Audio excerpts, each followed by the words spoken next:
গত 17 বছর তারা যেই গণতন্ত্রের কথাটা মুখে উচ্চারণ করেছে, এটা একটা ভুয়া জিনিস ছিল। তারা বাংলাদেশে গণতন্ত্র চায় না, তারা একনায়কতন্ত্র চায় এবং একটা ফেসিবাদী কাঠামোর মধ্যে থাকতে চায়। প্রধানমন্ত্রীর খায়েশ হয়েছে 10 বছর দেওয়া হয়েছে, ওনার 15 বছর থাকার খায়েশ হয়েছে। তারেক রহমান অলরেডি সরকার চালাইতে ব্যর্থ হয়ে গিয়েছে। আমাদের বর্তমান এই যে রাজনৈতিক সময়টা আছে, এই সময়টাতে আমাদের কয়েকটি লড়াই আছে। 1 নম্বর লড়াই হলো আমরা একটি গণতান্ত্রিক বাংলাদেশ চাই। এই গণতান্ত্রিক বাংলাদেশের যাত্রাটা 24-এর গণ অভ্যুত্থানের পরে আমরা শুরু করেছিলাম, কিন্তু গত নির্বাচনে গণতান্ত্রিক বাংলাদেশের যাত্রাটা ব্যাহত হয়েছে। সেই ব্যাহতর জায়গা থেকে আগামী স্থানীয় যে নির্বাচন, সেই নির্বাচনে আমরা গণতান্ত্রিক জায়গাটা নিশ্চিত করতে চাই। তো নিশ্চিত করার জায়গাটা আমরা হোঁচট খেয়েছি। আপনারা জানেন যে বিএনপির যে নির্বাচনী একটা টিম ছিল বা কমিটি ছিল, সেখানে একজন শামসুল আলম নামে একজন ব্যক্তি ছিলেন।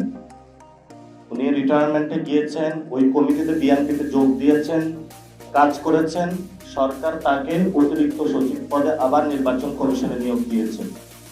নির্বাচন কমিশন একটি সাংবিধানিক প্রতিষ্ঠান, এটাতে নিরপেক্ষতা বজায় রাখতে হয়। সরকার যে নগ্নভাবে নিয়োগটা দিয়েছে, এইভাবে নিয়োগগুলো হাসিনার আমলও হয় নাই। এবং সরকার চিন্তা করছে যে 3 বছর পরে অথবা 5 ইয়ার্স পরে যে ইলেকশনটা হবে, সেই ইলেকশনের জন্য তাকে প্রস্তুত করা হচ্ছে। উনি ওই সময় যাতে সচিব থেকে একটা নগ্ন হস্তক্ষেপের মাধ্যমে আরেকটা হলো আমি দামি নির্বাচন করতে পারে। ফলত গত 17 বছর তারা যেই গণতন্ত্রের কথাটা মুখে উচ্চারণ করেছে, এটা একটা ভুয়া জিনিস ছিল। তারা বাংলাদেশে গণতন্ত্র চায় না, তারা একনায়কতন্ত্র চায় এবং একটা ফেসিবাদী কাঠামোর মধ্যে থাকতে চায়।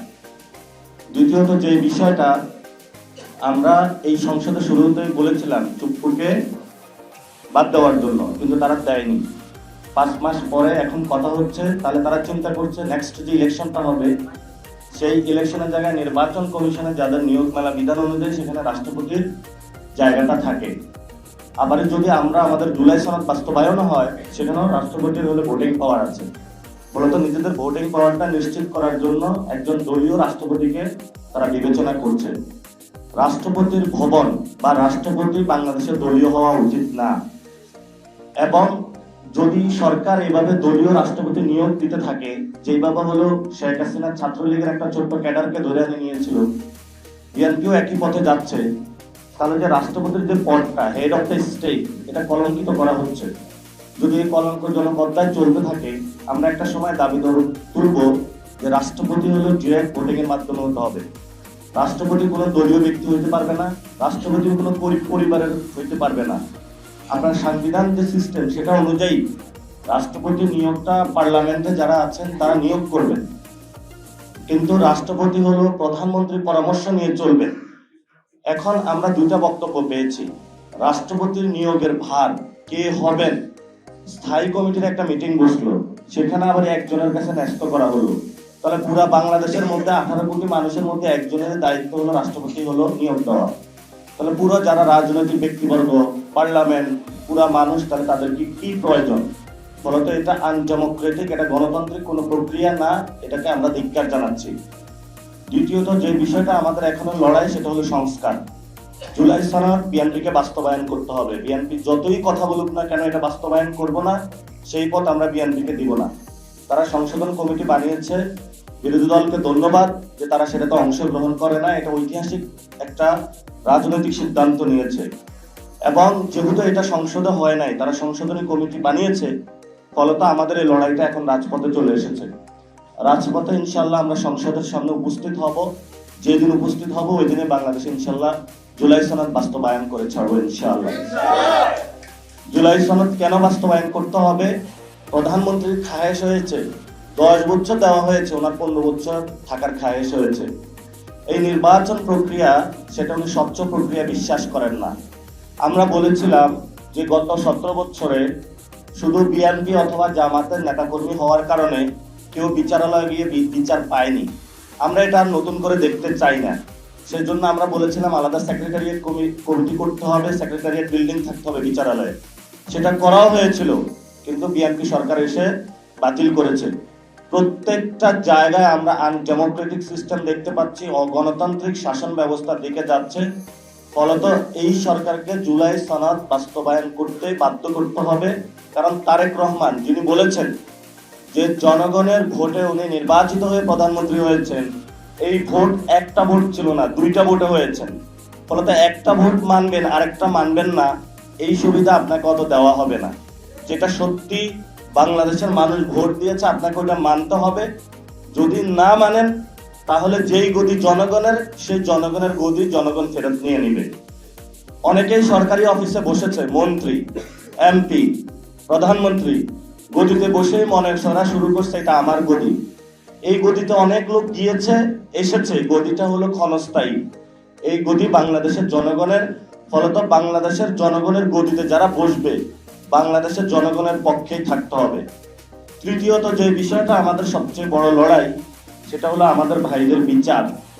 আমি প্রায় এই যে গ্রামে গঞ্জে গিয়েছিলাম, গত 20 থেকে 20 দিন গ্রামে গঞ্জে ঘুরেছি, অনেক জায়গায় গিয়েছি, মানুষের সাথে কথা বলেছি, ডিরেক্টলি প্রায় 2 থেকে 2.5 লক্ষ লোকের সাথে হলো পথসভা করেছি।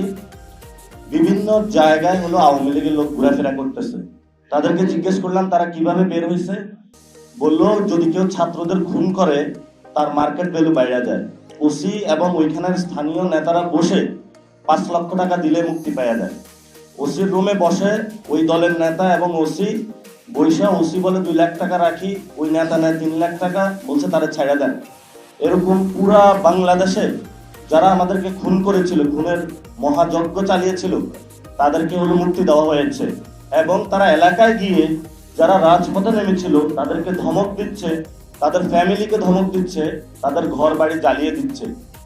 আর যারা সিনিয়র নেতৃবৃন্দ তাদের তো কথা বাদে দিলাম। আপনি দেখেন সাবের হোসেন চৌধুরী এখনো বাহিরে কেন, কারা মুক্তি দিয়েছে? আমরা ওই সময় আমরা এখনো চুপ করে আছি। বিএনপিতে যারা এখন বড় বড় মন্ত্রী, তারা ওই সময় আওয়ামী লীগের অনেক বড় বড় মন্ত্রীর জন্য হলো লবিং করেছিলেন আমাদের কাছে। তো ইতিহাস থেকে যদি শিক্ষা না নেন, আমরা সেই সময় বলেছিলাম 1 টাকাও ছাড় দেওয়া যাবে না। যদি কোনো যারা আমাদের খুনি, কোনো খুনিকে ছাড় দেওয়া হয়, তাহলে আমরা ইনশাল্লাহ ক্ষমতায় এসে তাদের বিচার করব। আগাগোড়া যে কথাটা, তারেক রহমান অলরেডি সরকার চালাইতে ব্যর্থ হয়ে গিয়েছেন।